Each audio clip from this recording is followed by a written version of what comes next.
Одним из ярких участников открытого чемпионата Ингушетии стал гость из Чеченской Республики на своей заряженной машине Марк-2. Под капотом двигатель от Супры, мощность 1000 лошадиных сил. Дистанцию в 100 метров такая проезжает за 9 секунд. Владелец уже не первый раз принимает участие в этих соревнованиях, также отмечает высокую организацию.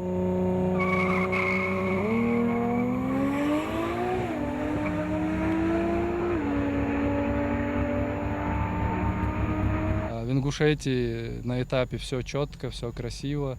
Организация на высшем уровне. В Телеграме есть свой бот, очень удобно, твое время показывают.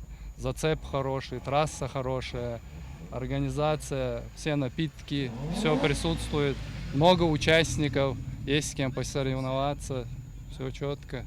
Рекомендую всем сюда прибывать, чтобы больше людей в автоспорте принимали участие. Все хорошо, все очень интересно. Несмотря на жаркую погоду, собралось множество зрителей, которые с энтузиазмом наблюдают за тем, как машины между собой соревнуются. Атмосфера яркая, шумная, поддержка команд и дух настоящего спортивного соперничества. Отличное мероприятие.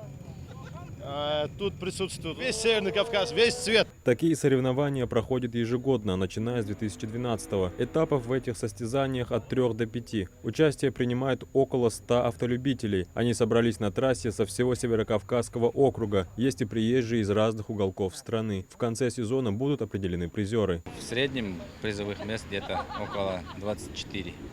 8 классов, первые 3 места 24.